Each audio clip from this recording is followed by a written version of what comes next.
Good afternoon, everyone. Jai Masi sabko. जय मसीह। Praise the Lord. Welcome to our online students. Thank you for joining us. Online छात्रों को स्वागत करते हैं हमारे साथ जुड़ने के लिए। All of you happy today? खुश हैं आप सभी?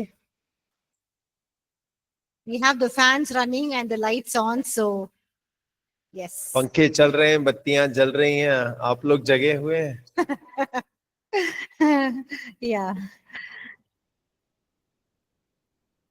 Okay, so let's begin with a word of prayer and ask Pastor to lead us in prayer. और आइए हम प्रार्थना से शुरू करेंगे। प्रार्थना करें। प्रभु यीशु, हम आपका धन्यवाद करते हैं आज के दिन के लिए। धन्यवाद परमेश्वर, इस समय को आपके हाथों में समर्पित करते हैं। पवित्र आत्मा, आपकी सहायता को मांगते हैं। आप हमारी सहायता करिए को सीखने, समझने और अपने जीवन में उसे लागू करने के लिए। प्रभु, पूरी रीति से आप ही के हाथों में समर्पित करते हैं हर एक जन को। हर एक ध्यान भटकाने, नींद, आलस की आत्मा यीशु के नाम से दूर होने पाए और आपकी तरोताजा उपस्थिति यहाँ पर बनी रहे। प्रार्थना यीशु के नाम से मांगते हैं, आमीन। Amen. Thank you. Okay, so today we're going to begin studying chapter 6. We finished chapter 5 yesterday.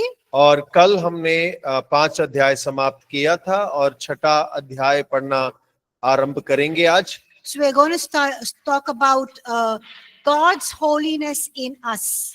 और आज हम बात करेंगे परमेश्वर की पवित्रता हम में। God has called us to holiness परमेश्वर ने पवित्रता में हमें बुलाया है and He desires us to be holy और वो चाहता है कि हम पवित्र बने and He desires His nature of holiness to be reproduced in us. और वो चाहता है कि उसकी जो पवित्रता का स्वभाव है हमारे द्वारा प्रकट होने पाए And to be revealed in us. और हम में प्रकट हो। So we will look at how God works this in our lives. और हम इस बात को देखेंगे कि परमेश्वर हमारे जीवन में इसे कैसे कार्यवंत करता है। Yes, God desires for us to be holy like He is holy. और देखिए, परमेश्वर जैसा पवित्र है वो चाहता है कि हम भी पवित्र हो। He desires His nature to be reproduced in us. और वो चाहता है कि उसका जो स्वभाव है हमारे अंदर उत्पन्न होने पाए। But how does God work this out in our lives? लेकिन परमेश्वर हमारे जीवन के अंदर में इसे कैसे कार्यवंत करेगा? And how does He bring us into being holy like Him? और परमेश्वर किस प्रकार अपने समान पवित्र हमें करेगा या बनाएगा? So that is what we're going to look at in this chapter. और यही बात और विषय के बारे में हम इस अध्याय में हम अध्ययन करेंगे। So one way God brings in holiness in our lives, और एक रीति या एक तरीका कि परमेश्वर हमारे जीवन के अंदर में पवित्रता को उत्पन्न करता है or how we can become holy, और या फिर हम कैसे पवित्र बन सकते हैं, is through the work of sanctification. और वो है शुद्धिकरण के कार्य के द्वारा। So what is sanctification? और शुद्धिकरण क्या है? What is sanctification? शुद्धिकरण क्या है? Or what does sanctify mean? और शुद्ध होने का अर्थ क्या है? Set apart. और अपने आप को अलग करना। Basically it is to set apart as holy. और इसका आधारभूत अर्थ देखा जाए तो हम अपने आप को पवित्रता के लिए अलग ठहराते करते हैं। Or to dedicate ourselves to God's purpose. या कहें कि हम अपने आप को परमेश्वर के उद्देश्यों के लिए समर्पित कर रहे हैं Or to make holy. और पवित्र बनने के लिए। Now the Greek word for sanctify, और देखिए इस शुद्धिकरण का जो यूनानी शब्द है, in the Old Testament the Hebrew it is kadesh. और पुराने नियम में इब्रानी भाषा में वो कादेश शब्द का इस्तेमाल करते हैं। It means to be set apart, और इसका मतलब है कि अलग करना, to consecrate, और पवित्र होने के लिए, शुद्ध होने के लिए, or to dedicate. और समर्पण के साथ। And the New Testament, और नया नियम में the Greek word और जो यूनानी शब्द है basically means to make holy, और उसका मतलब होता है कि पवित्र बनाने के लिए, to purify, और शुद्ध करने के लिए, or to set apart for sacred use. और पवित्र इस्तेमाल के लिए अलग किए जाना। So we know that when a person is saved, और हम जानते हैं कि जब एक व्यक्ति उद्धार पाता है God sets him apart or sets them apart for himself. और परमेश्वर उसको अपने कार्य के लिए या अपने लिए अलग करता है, And we are now in a holy standing before God. और अब हम परमेश्वर के सम्मुख जब खड़े होते हैं तो पवित्र खड़े होते हैं, So that is our positional sanctification. और वो हमारा स्थानीय पवित्रीकरण है। That means in the way we are positioned ourselves, we have, we are those who are saved, they are set apart for God himself. और ये इस प्रकार से है कि जो उद्धार पाए हैं वो परमेश्वर के प्रति पवित्र हैं, अलग किए गए हैं। So when God looks at us, our standing now is that we are in a holy standing before God. और जब परमेश्वर हमें देखता है तो हमारी स्थिति, हम पर खड़े हैं तो परमेश्वर के सम्मुख में पवित्र खड़े हैं। And it's also a progressive sanctification. और ये एक प्रगतिशील शुद्धिकरण है। That means what God is going to continue to do in our lives. और इसका अर्थ है कि परमेश्वर हमारे जीवन के अंदर में निरंतर इस कार्य को करता रहेगा। That means it's an ongoing work of the Holy Spirit. और ये पवित्र आत्मा का एक ऐसा कार्य है जो निरंतर चलता रहता है। So, sanctification or being holy is a lifelong process of growing in holiness. शुद्धिकरण या पवित्र होने का क्रिया जीवन भर की क्रिया है जो निरंतर शुद्ध होने की क्रिया चलती रहती है। And it's also an ultimate sanctification. और उसके साथ साथ एक अनंत अंत शुद्धिकरण भी है। That means, when Christ returns, और इसका मतलब है कि जब मसीह की वापसी होगी, all believers will be made completely holy. सारे विश्वासी पूर्णता से पवित्र किए जाएंगे। We will be free from sin forever. और हम एक बार सदा के लिए पाप से आजाद हो जाएंगे। So a sanctification, we can look at it in three main ways. और देखिए, शुद्धिकरण को या पवित्रीकरण को हम तीन मुख्य तरीकों से देख सकते हैं। First one is positional sanctification, और सबसे पहला हमारा स्थानीय शुद्धिकरण है, where we have a holy standing before God. और जहां हम परमेश्वर के सम्मुख में पवित्र रीति से खड़े हैं। Then it's a progressive sanctification. और दूसरा पवित्रीकरण का प्रगति है। That means throughout our lives, the Holy Spirit will sanctify us, cleanse us, make us holy, and help us to be more like Jesus Christ. और जहां पर जीवन भर पवित्र आत्मा हमारी सहायता करती है, हमें पवित्र बने रहने में, पवित्र करने में, और हमें मसीह यीशु के समान बनाकर उसके सम्मुख खड़ा करने में। And it's an ultimate sanctification. और एक है जो अनंत एकदम अंतिम शुद्धिकरण है। When Jesus, when he comes back again, we will be totally sanctified. और जब यीशु मसीह आएंगे तब हम पूरी रीति से एक बार सदा के लिए शुद्ध ठहराए जाएंगे। So who sanctifies us? और कौन हमें शुद्ध ठहराता है, पवित्र करता है? One of the covenant names of God परमेश्वर के वाचा के नामों में से एक नाम is Jehovah Mekadesh, और वो है यहोवा मकदेश, or it is Jehovah Mekadesham. और या कहें यहोवा मकदेशम कहते हैं। So when we say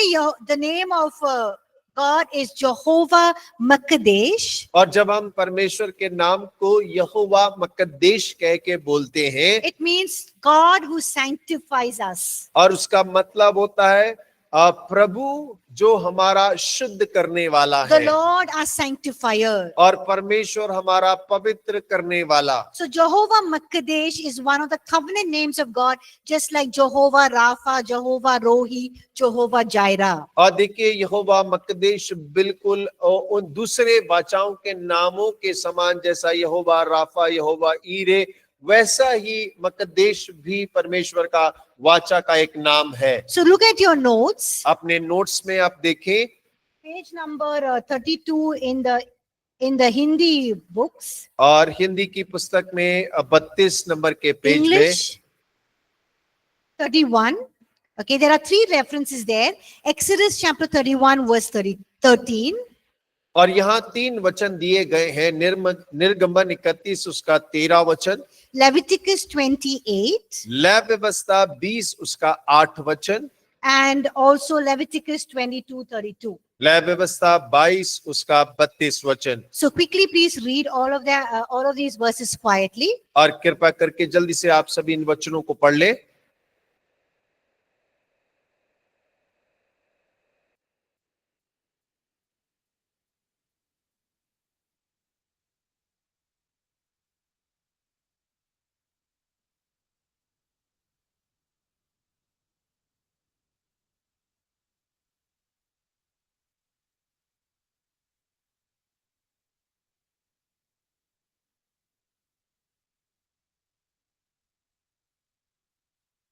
So what is the phrase that is repeated in all three verses? और इन तीनों वचनों में वो कौन सी बात है जो बार बार दोहराई गई है?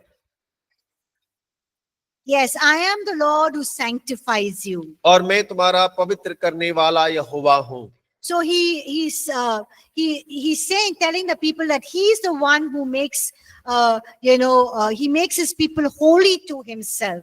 और देखिए ये वचन इस प्रकार से बतला रहा है कि परमेश्वर कह रहा है मैं ही वो परमेश्वर हूँ जो अपने लोगों को पवित्र करता हूँ। And he says he sanctifies them unto himself. और परमेश्वर अपने लिए उन्हें पवित्र करता है। And he endows his holiness through what he sanctifies. और देखिए जो जिस पवित्रता से वे उन्हें शुद्ध करता है वो उसे बनाए रखता है। And what he sanctifies becomes holy to him. और जो जिस चीज को वो पवित्र ठहराता है वो उसके लिए पवित्र हो जाता है। So we see in the Old Testament और हम पुराने नियम में देखते हैं that God sanctified or set apart various things. परमेश्वर ने कई सारी चीजों को अलग किया या पवित्र ठहराया। We studied that yesterday as well. और हमने कल भी इस बारे में अध्ययन किया था। But there's a long list over there, so you can read up that list and see all of the things that God sanctified in the Old Testament, or what he set apart in the Old Testament. और एक बड़ी सूची दी गई है कि परमेश्वर ने पुराने नियम में किन चीजों को पवित्र ठहराया या किन चीजों को अपने लिए अलग किया है। So can you read that list in your notes? और आप अपने नोट्स में वो लिस्ट को पढ़ सकते हैं।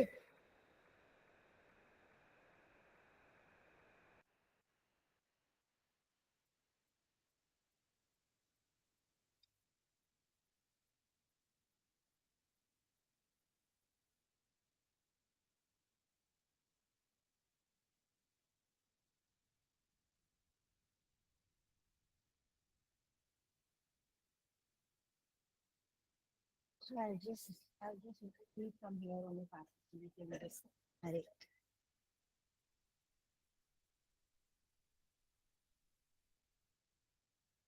You all read? Finished? आप सभी ने पढ़ लिया? So we see that there's so many things that God set apart for himself. और देखिए परमेश्वर ने अपने लिए बहुत सारी चीजों को पवित्र कर अलग किया So है। what God has called as holy, और जिस चीज को परमेश्वर पवित्र बुलाता है he expects people to, have reverence towards that. और परमेश्वर आशा करता है कि लोग उसके प्रति आदर करें To treat it with reverence. और उसको आदर के साथ उसमें व्यवहार करें। And God was very displeased when people, treated those things that he sanctified and set apart as holy with irreverence. और देखिए परमेश्वर तब अप्रसन्न हो जाता है जब उसके लोग जिसे परमेश्वर ने पवित्र कहा है उसे आप पवित्र मानते या करते हैं। So we looked at certain references yesterday. और कल हमने कुछ वचनों को भी देखा था। Yes or no? हाँ या ना? We saw how God was sad that these people had, profaned his name before the other nations. और हमने इस बात को भी देखा था कि परमेश्वर किस प्रकार दुखित होता है जब उसके लोगों ने दूसरे राष्ट्रों के सामने उसके नाम को अपवित्र जाना। The way they lived, और जिस रीति से वो रह रहे थे, the way they practiced things of other nations, और दूसरे राष्ट्रों के चीजों का जिस प्रकार से वो व्यवहार कर रहे थे, he was displeased and sad. और परमेश्वर उन बातों से अप्रसन्न हुआ और उदास भी हुआ। And we remember we read those references where God says, because they are profane, I'm zealous for my name, I will make my name known among the nations. और हमने वचन को पढ़ा था कि क्योंकि उन्होंने मेरे नाम को अपवित्र जाना है, मैं अपने नाम के प्रति जलन रखता हूं, मैं राष्ट्रों को अपने नाम को बतलाऊंगा। So dishonoring what God has designated as holy, और जिसको परमेश्वर ने पवित्र कह के ठहराया है जब हम उसे अपवित्र मानते हैं, is like dishonoring God himself. और वो बिल्कुल ऐसा है कि हम परमेश्वर का अनादर कर रहे हैं। So look at Ezekiel chapter 22 verse 8 and verse 26. और इज़ेकियेल उसके 22 अध्याय में 8 और उसका 26 वचन को देखिएगा। Look at what God is telling Ezekiel. और देखें कि परमेश्वर इज़ेकियेल से क्या कह रहा है। So quickly read Ezekiel 22 और जल्दी से इज़ेकियेल उसका 22 अध्याय verse 8 and verse 26. उसका 8 और 26 आपके नोट्स में भी लिखे हैं, 33 नंबर के पेज पे।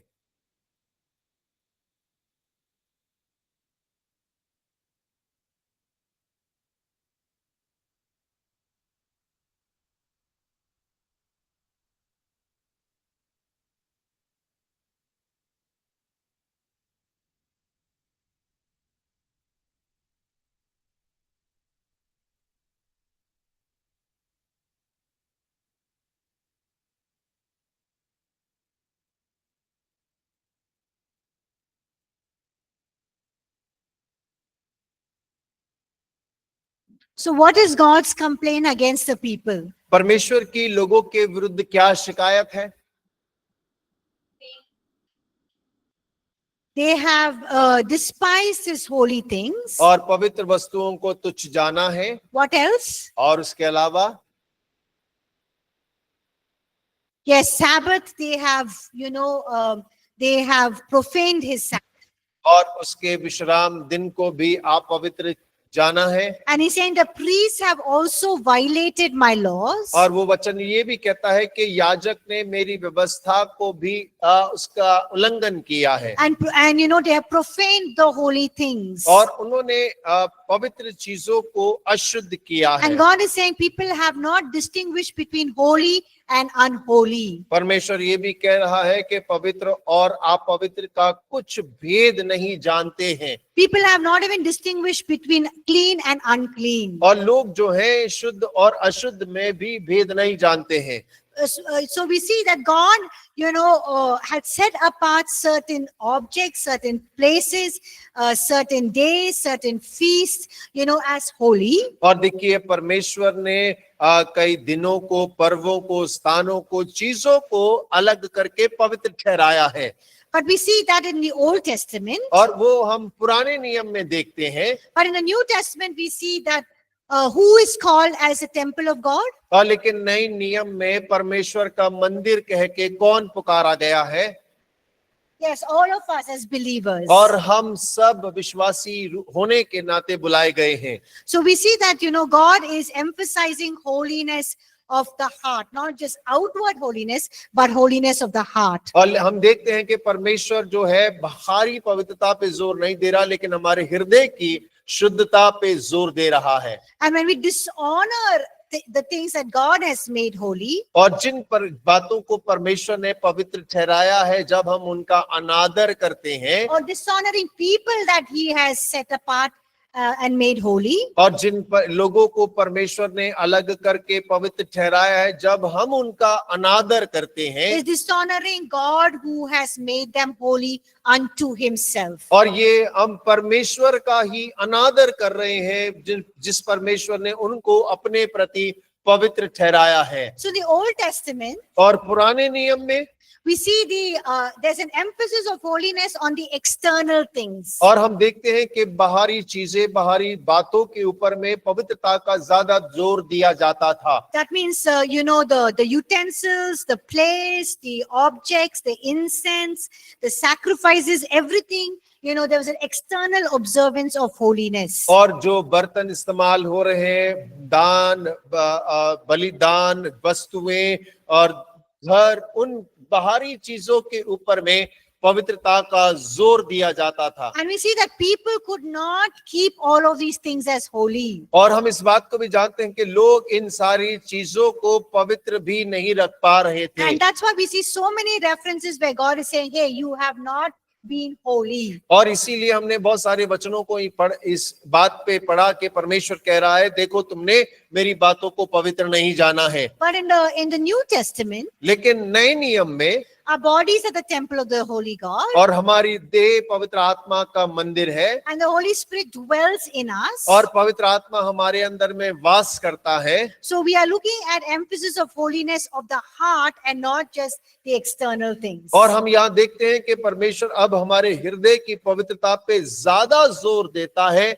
बाहरी बातों से। And holiness is, people are able to live that life of holiness compared to the Old Testament. और पुराने नियम की तुलना में नए नियम में लोग पवित्र जीवन या पवित्रता को बनाए रख पाते हैं, Because they are empowered by God himself. और क्योंकि वो परमेश्वर के द्वारा सशक्त किए गए हैं, They are empowered by the Holy Spirit. और पवित्र आत्मा के द्वारा सशक्त किए गए हैं। So there are some references there here in your notes. आपके नोट्स में कुछ वचन दिए गए हैं। So you look at 1 Thessalonians 3:12 to 13. पहला थिस्सलुनीकियों 3 अध्याय उसके 12 और 13 वचन, And 1 Thessalonians 5:23. पहला थिस्सलुनीकियों 5 अध्याय उसका 23 वचन, So look at how, that God sanctifies our hearts. और देखें कि परमेश्वर किस रीति से हमारे हृदय को शुद्ध करता है, And he makes us blameless in holiness in our hearts. और परमेश्वर हमारे हृदय के अंदर में हमें निर्दोष और पवित्र ठहराता है।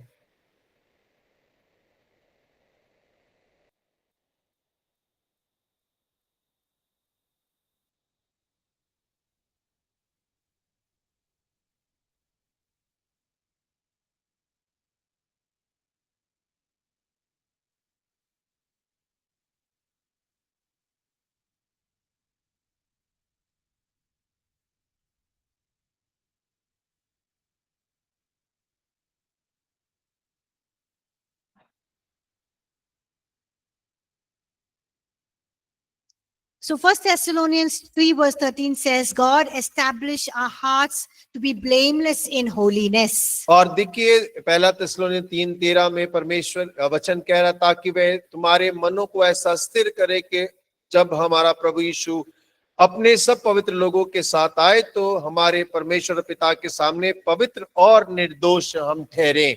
So look at 1 Thessalonians 5:23. और पहला थिस्सलुनीय 5 उसका 23 वचन देखें। It says God sanctifies our whole spirit, soul and body. और वो कहता है कि परमेश्वर हमारे पूर्ण आत्मा, प्राण और देह को पवित्र ठहराता है And to keep us blameless. और हमें निर्दोष रखता है। So we see that, God is a God who sanctifies us. और हम देखते हैं कि हमारा परमेश्वर वो परमेश्वर है जो हमें शुद्ध करता है। And we also see that God calls his people to holiness. और हम ये भी देखते हैं कि परमेश्वर लोगों को पवित्र होने के लिए बुलाते हैं। So look at your notes. There are 5 references there. और आप देखेंगे आपके नोट्स में 5 वचन दिए गए हैं। So we look at 1 Thessalonians 4:7. Everyone can read 1 Thessalonians 4:7, 1 Peter 1:15 and 16. और पहला थिस्सलुनीय 4:7, पहला पत्रस 1:15-16 And 2 Timothy 1:9. और दूसरा तिमुथियुस 1:9। So read those 3 references. और इन 3 वचनों को आप पढ़िएगा। Page number 35। Huh? Page 34 English, yes. Just read 1 Thessalonians 4:7, और पहला थिस्सलुनीय 4 उसका 7, 1 Peter 1:15 and 16, पहला पत्रस 1 उसका 15-16, 2 Timothy 1:9. पहला दूसरा तिमुथियुस 1 उसका 9 वचन।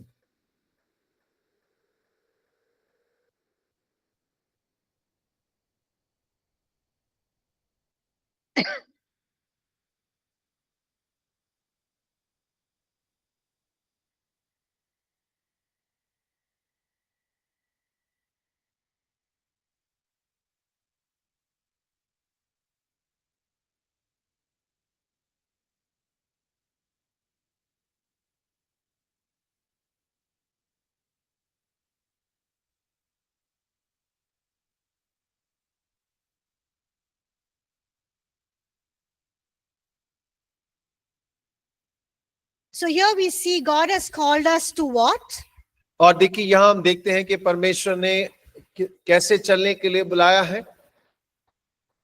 Yeah, he's called us to walk in holiness or to live in holiness. परमेश्वर ने हमें पवित्रता में जीने और चलने के लिए बुलाया है। So 1 Thessalonians 4:7 says, God did not call us to uncleanliness but in holiness. पहला थिस्सलुनीय 4:7 में वचन कहता है कि परमेश्वर ने हमें अशुद्ध होने के लिए नहीं परंतु पवित्र होने के लिए बुलाया है। 1 Peter 1 verse 15 says, God has called us to be holy like he is holy. और पहला पत्रस 1:15 में कहता है कि जैसा परमेश्वर पवित्र है वैसा ही उसने हमें पवित्रता में बुलाया है। And call us to be holy in all our conduct. और हमारे सारे चाल चलन में पवित्र बनने के लिए परमेश्वर ने बुलाया है। And in 2 Timothy 1:9, और दूसरा तिमुथियुस 1:9 में God has called us to a holy calling. परमेश्वर ने हमें पवित्र बुलाहट में बुलाया है। So even the ministry, the calling, that God is giving us is a holy calling. और सेवकाई और बुलाहट परमेश्वर जो हमें दे रहा है वो भी परमेश्वर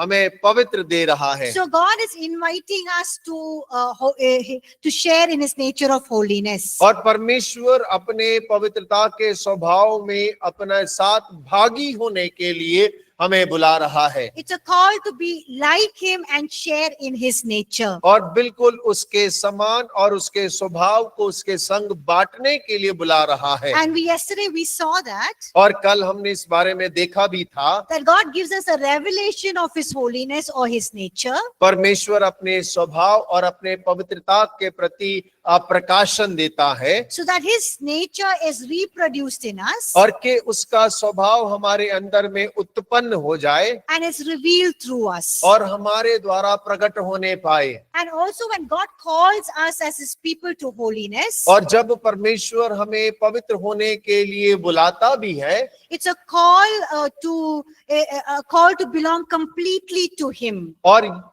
इस रीति से बुलाता है कि हम पूरी रीति से या पूरी तरह उसके हो जाएं, So that we can be set apart totally for Him. और ताकि हम पूरी रीति से उसके लिए समर्पित और अलग कर दिए जाएं, As His people.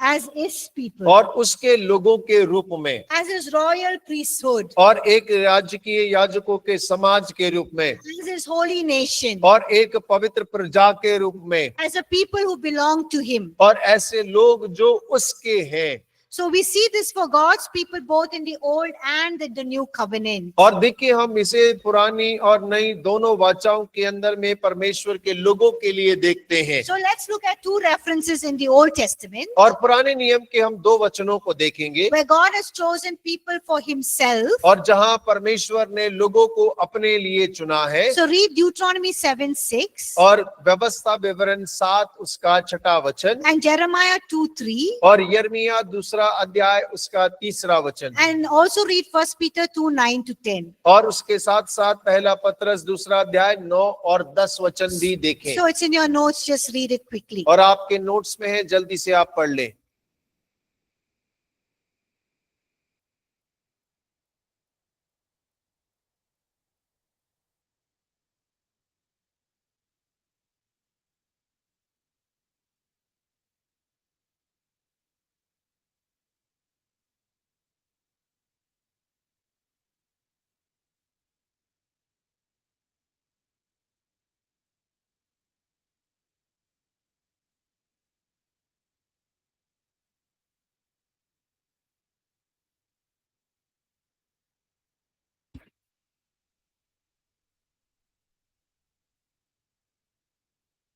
So in Deuteronomy chapter 7 verse 6, और व्यवस्था विवरण 7 अध्याय उसका 6 वचन, we see that God has chosen people for Himself. और हम वहां पढ़ते हैं कि परमेश्वर ने अपने लिए लोगों को चुना है। And Jeremiah chapter 2 verse 3, और यिर्मयाह 2 अध्याय 3 वचन, we see that God had set apart or called Israel to be holiness to the Lord. और देखिए परमेश्वर ने इज़राइल को अलग कर अपने लिए पवित्र कहकर ठहराया है। 1 Peter 2 verse 9 and 10, और पहला पत्रस 2 अध्याय उसका 9 और 10 पद, Peter says that all of us who believe in Jesus Christ, और पत्रस कहता है हम सभी जो यीशु मसीह पर विश्वास करते हैं, we are a chosen generation, हम एक चुना हुआ वंश हैं, we are His own special people, और हम उसके स्वयं के विशेष लोग हैं, and we are a people of God. और हम परमेश्वर के लोग हैं। How many of you, I don't want you to put up your hands. और मैं नहीं चाहती कि आप अभी हाथ उठाएं। How many of you really think that you are special? और आप में से कितने ऐसा सोचते हैं कि आप जो हैं अनोखे हैं, विशेष हैं? हाथ मत उठाइए। Don't have to put up your hand, just think.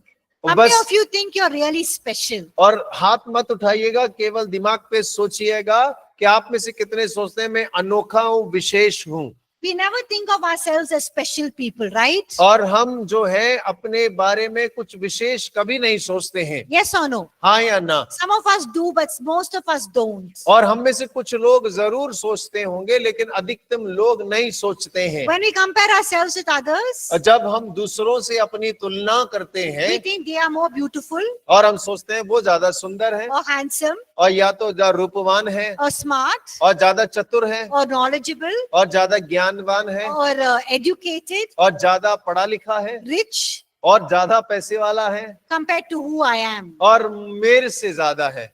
Or sometimes we don't feel like we are chosen people. और कई बार हमें लगता ही नहीं है कि हम चुने हुए लोग हैं। And leave alone that, we don't even feel that we are people of God. और उसके साथ साथ कई बार ऐसा भी लगता है कि हम परमेश्वर के ही नहीं है। But look at what God thinks about us. और लेकिन देखें कि परमेश्वर हमारे बारे में क्या सोच रहा है। God is saying, I have chosen you for myself. और परमेश्वर कह रहा है मैंने तुमको अपने लिए चुना है। So all of you put your hand on your heart. और आप सभी अपने दिल पर अपना हाथ रखिए। You know where is your heart, right? Left side or right side? आपको पता है दिल कहाँ है?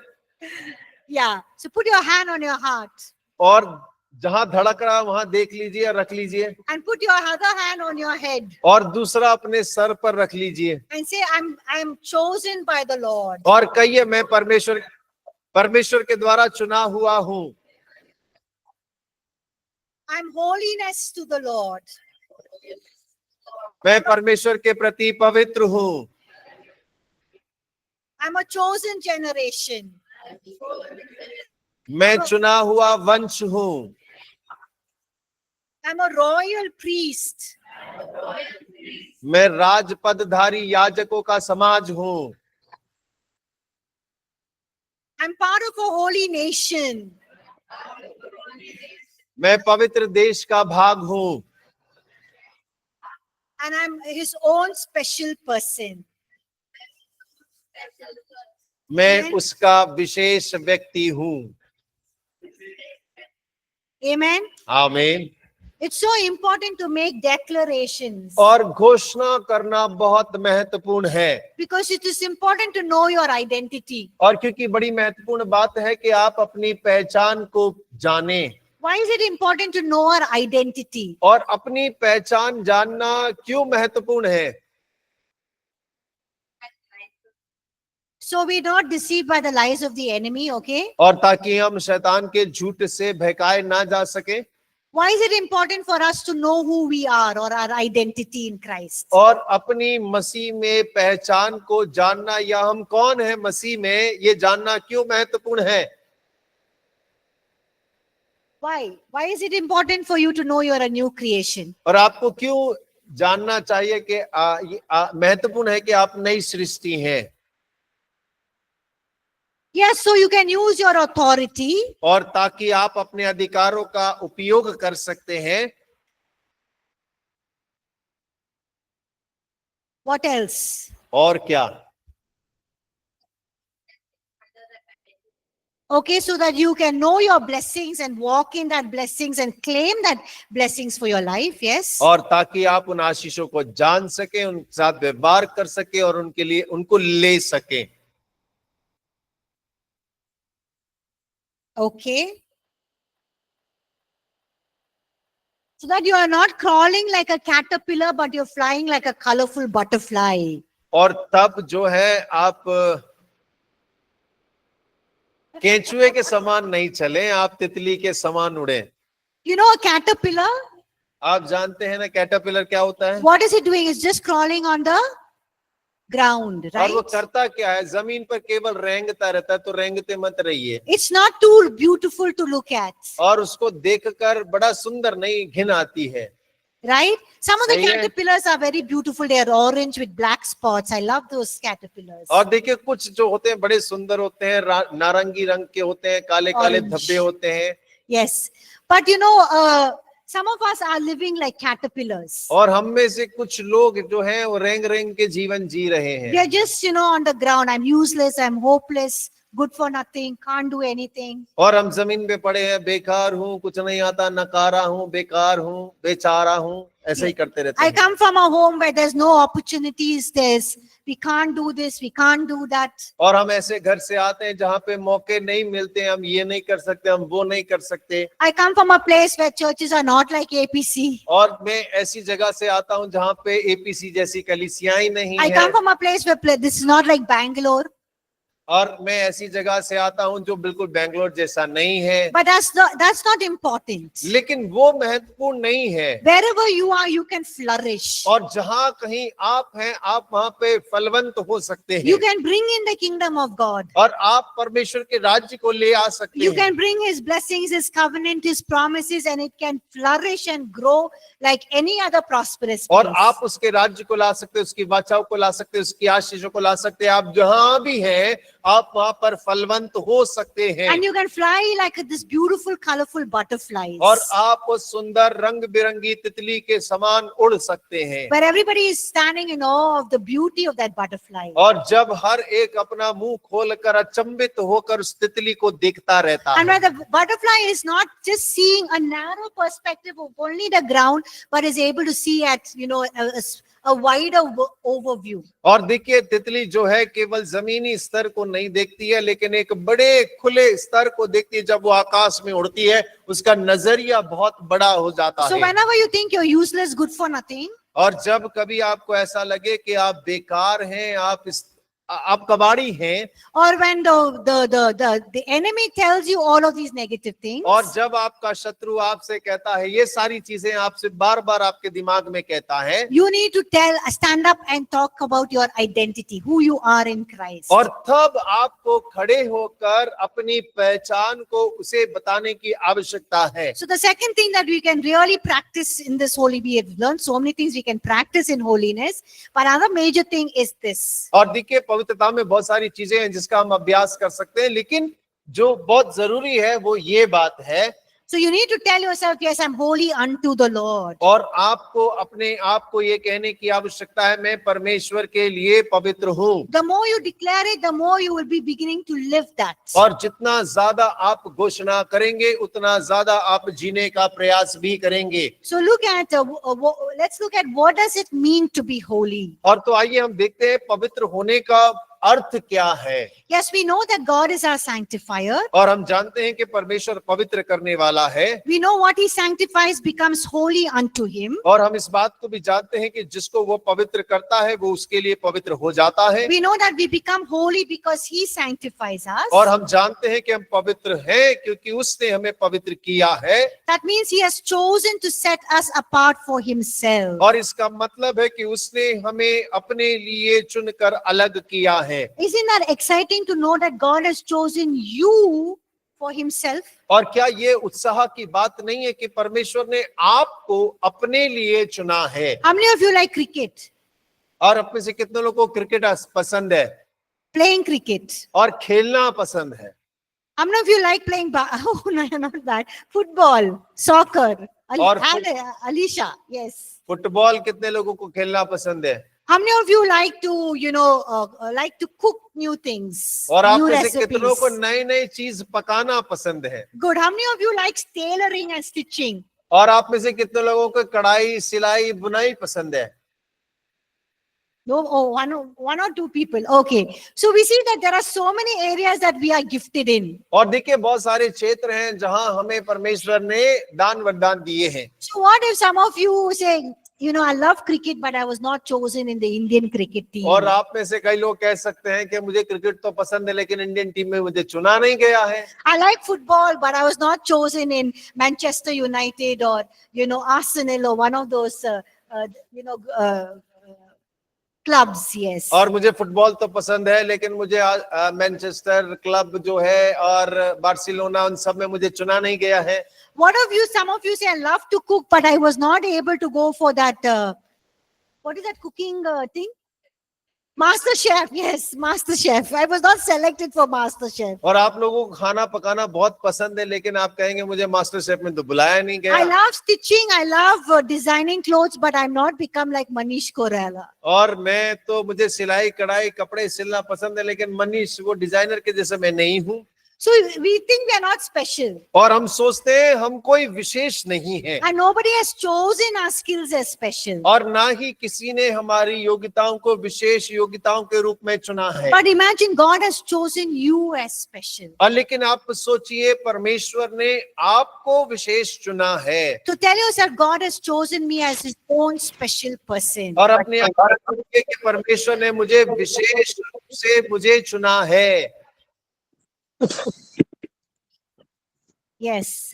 So we see that, He's chosen us to be set apart for Himself. परमेश्वर ने हमें चुना है ताकि वो हमें अपने लिए अलग कर सके। So when God has set us apart for Himself, और जब परमेश्वर अपने लिए अलग करता है, He imparts both His nature, that is the quality of His holiness, और देखिए वो अपने स्वभाव को जो पवित्रता की योग्यता है वो हमारे अंदर में देता है, and He also imparts to us the position or the state of being holy. और उसके साथ में पवित्र होने की जो स्थिति है, स्थान है, वो भी हमें प्रदान करता है। So your position in Christ और आपका स्थान मसीह यीशु में or your position in God और परमेश्वर में आपका जो स्थान है, is that you are holy. और वो ये है कि आप पवित्र हैं। When God looks at you, He looks at you not like a wretched sinner, good for nothing, but He looks at you as a holy being. और परमेश्वर जब आपको देखता है तो वो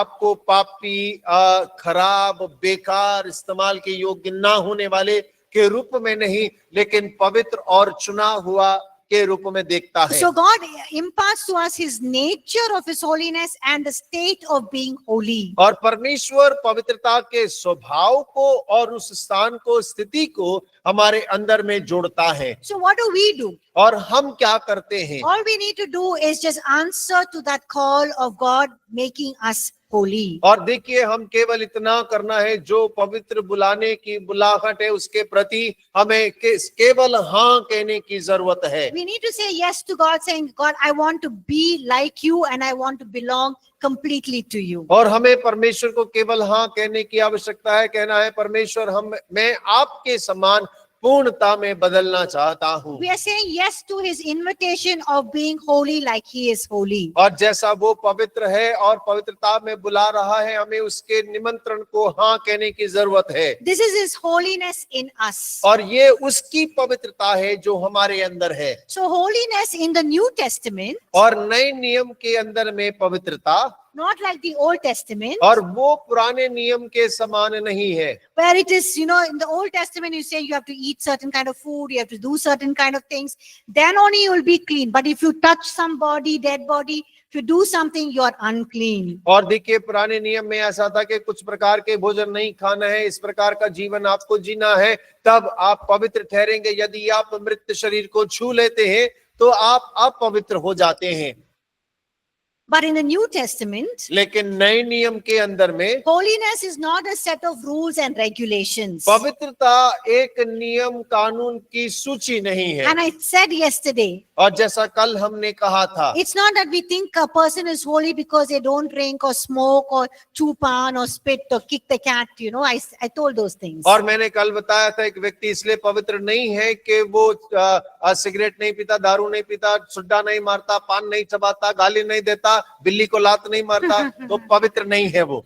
So yes, all that is part of, a result of our nature of being holy. और ये सब जो है हमारे पवित्र होने के स्वभाव के भाग हैं। It's not about just external things, doing things. और ये ऐसा नहीं है कि बाहरी रीति से जो हम कार्य करते हैं उसका है। It is about embracing the fact that God wants us to be holy like He is holy. और ये इस बात का है कि परमेश्वर चाहता है कि हम पवित्र हो जाएं, और उस बात को हम पकड़ लेते हैं, अपने अंदर भीतर ले लेते हैं। And I completely belong to Him. और हम इस बात को मानते हैं कि हम पूरी रीति से परमेश्वर के ही हैं। And every part of me belongs to Him. और मेरे जीवन का हर एक भाग परमेश्वर का है। And the outflow of that, all of our actions and how we live our lives. और उसका प्रकटीकरण ये होता है कि हमारे कार्य और हमारा जीवन जीने का शैली में नजर आता है। So how is it possible for God? और ये फिर परमेश्वर के लिए कैसे संभव है? Oh, sorry, that's not the right. How does God make it possible for us और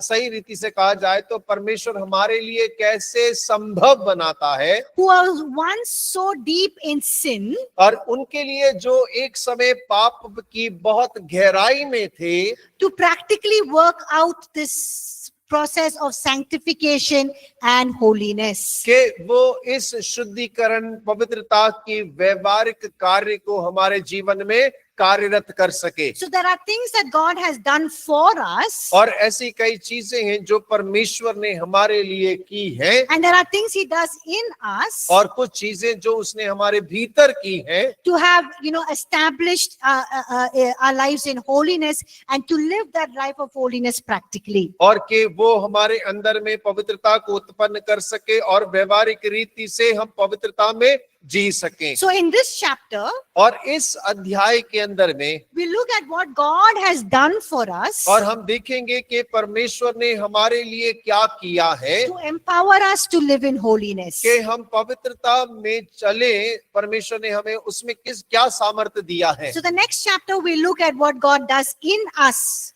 और अगला अध्याय हम देखेंगे कि परमेश्वर ने हमारे भीतर क्या किया है, with our cooperation, how can we walk in holiness? और हमारे सहयोग के साथ कैसे हम पवित्रता में चल सकते हैं। So in this chapter we are going to look at what God has done for us so that we can walk in holiness. और इस अध्याय में हम देखेंगे परमेश्वर ने हमारे लिए क्या किया है कि हम पवित्रता में चल सके, जी सके। So two things we are going to look at. और दो बातें हम यहाँ पर देखेंगे। We are still in chapter 6. We have not moved. और अभी भी हम छठे अध्याय के अंदर ही हैं। So the first thing we need to do is, what God has done for us. और हम पहली बात के परमेश्वर ने हमारे लिए क्या किया है, We recognize that the power of sin has been broken. और हम जानते हैं कि पाप की सामर्थ्य टूट गई है। पेज नंबर 36 है। Hindi में page number 36 and English, what is it, Sharon? 36. Okay. So we recognize that the power of sin has been broken. और हम जानते हैं कि पाप की सामर्थ्य टूट गई है। The second thing is we recognize that we have become new creation in Christ. और दूसरी बात यह है कि हम जानते हैं कि मसीह में नई सृष्टि बन गए हैं, And as a new creation, we have been sanctified in Christ. और नई सृष्टि के रूप में मसीह में पवित्र हो गए हैं। So we look at the first thing, what God has done.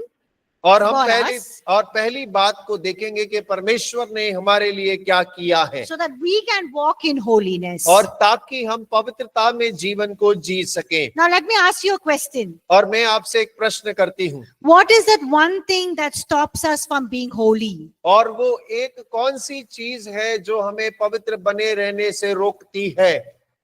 Sin, yes. पाप।